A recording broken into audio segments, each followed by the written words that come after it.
सो hey everyone, इस video के अंदर हम लोग हमारा oogenesis डिस्कस करेंगे। लेकिन हमारी लास्ट वीडियो के अंदर हमने हमारा फीमेल रिप्रोडक्टिव सिस्टम पूरा फिनिश कर लिया था।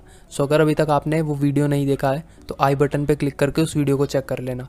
ऑल्सो इस वीडियो को समझने के लिए अगर आपने एक बार स्पर्मेटोजेनेसिस देख लोगे तो आपको ये वीडियो बहुत ईजी लगेगी, क्योंकि टॉपिक काफ़ी ज़्यादा सिमिलर है, बस थोड़ा सा फ़र्क है, ये उससे थोड़ा सा ज़्यादा कॉम्प्लेक्स है। लेकिन वीडियो के लास्ट तक ये टॉपिक आपको पूरी तरह से क्लियर हो जाएगा। सो इस वीडियो में सबसे पहले स्टार्ट करते हैं हमारा topic, that is oogenesis। So oogenesis होता है हमारा फॉर्मेशन ऑफ ओवम या फिर एग का फॉर्मेशन होना। सो जो फीमेल के अंदर एग बनता है उसी प्रोसेस को हम लोग oogenesis बोलते हैं। अच्छा, ये जो एग बनता है, जो फीमेल्स होती हैं इनके अंदर जो oogenesis होता है वो एम्ब्रियोनिक स्टेज से ही स्टार्ट हो जाता है। जब ये फीटस बनती हैं तब से ही इनके अंदर oogenesis की प्रक्रिया शुरू हो जाती है। जैसे हमारे ह्यूमन मेल्स थे, उनके अंदर क्या होता था, जब प्यूबर्टी में वो आते थे तब वो स्पर्मेटोजेनेसिस करके स्पर्म्स बनाते थे। लेकिन फीमेल्स में एग बनने की जो प्रक्रिया होती है वो उनकी एम्ब्रियोनिक स्टेज से ही स्टार्ट हो जाती है। दूसरी बात यह है कि जो फीमेल्स होती है उनकी जो 2 ओवरीज होती हैं हर फीमेल में, सो दोनों ओवरीज में से हर एक ओवरी के अंदर मिलियंस ऑफ ओगोनिया प्रेजेंट होते हैं। अच्छा, ओगोनिया क्या होता है? जैसे स्पर्मेटोगोनिया से स्पर्म्स बनते थे, इसी तरह से ओगोनिया की हेल्प से ही आगे आगे ओवम बनेगा। स्पर्मेटोगोनिया हमारे सेमनीफेरस ट्यूब्यूल्स के अंदर थे, जो टेस्टिस के अंदर थी।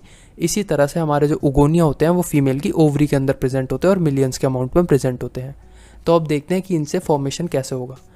तो सबसे पहले हमारा होता है ओगोनियम, मतलब ओगोनिया का सिंगुलर होता है ओगोनियम। तो यहाँ पर हम प्रोसेस समझने के लिए एक ओगोनियम ले लेते हैं। ये रहा हमारा ओगोनियम।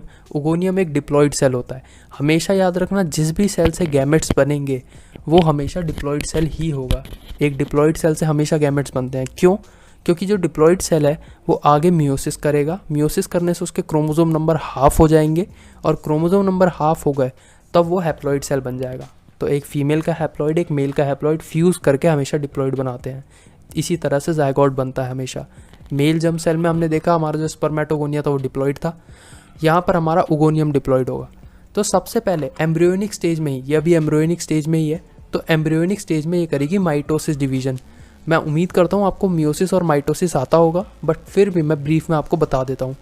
माइटोसिस होता है कि जो क्रोमोसोम नंबर है वो सेम रहेंगे और सेल 1 से 2 बन जाएंगे।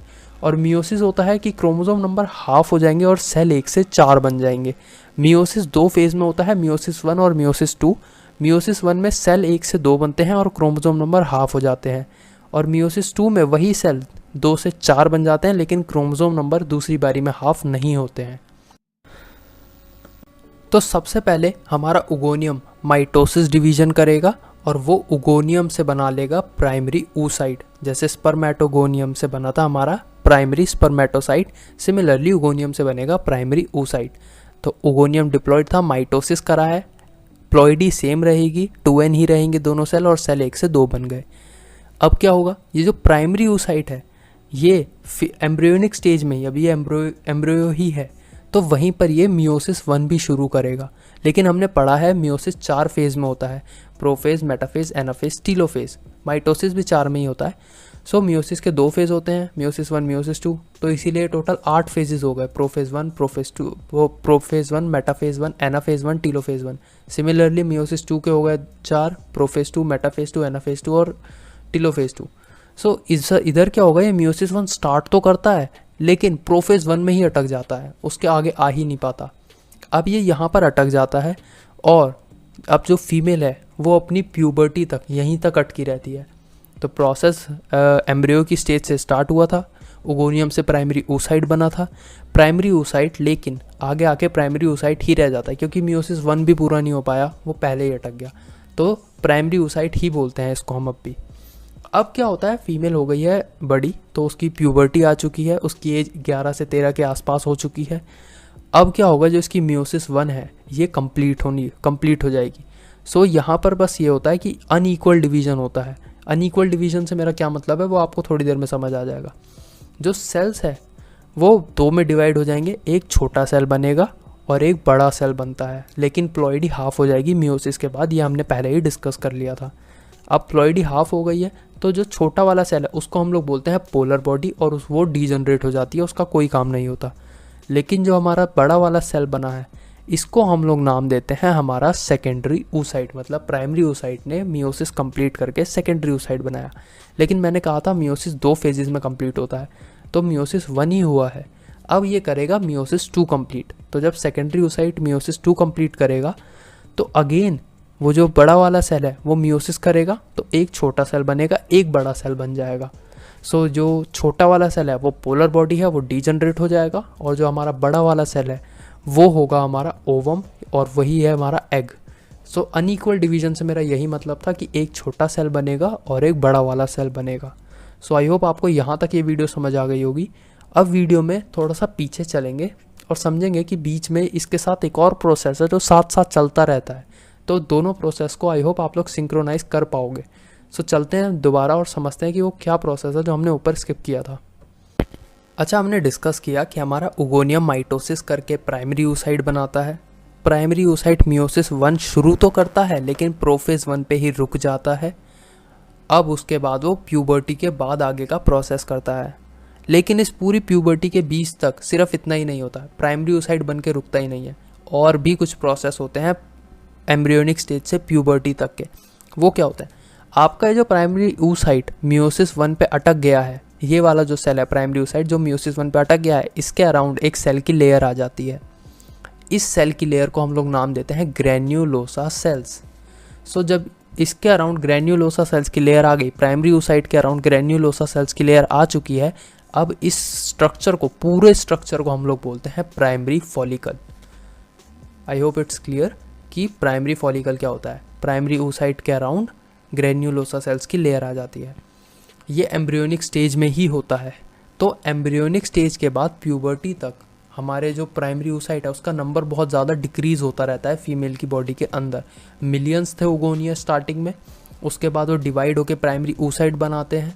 प्राइमरी oocyte के बाद ग्रेन्युलोसा सेल्स आते हैं और प्यूबर्टी तक उनका नंबर बॉडी में डिक्रीज़ होता है, और हर फीमेल के अंदर 60,000 से 80,000 प्राइमरी oocyte बसते हैं, मतलब प्राइमरी फॉलिकल। दोनों एक ही बात है। आई होप आप इंटर रिलेट कर पा रहे होगे इनको।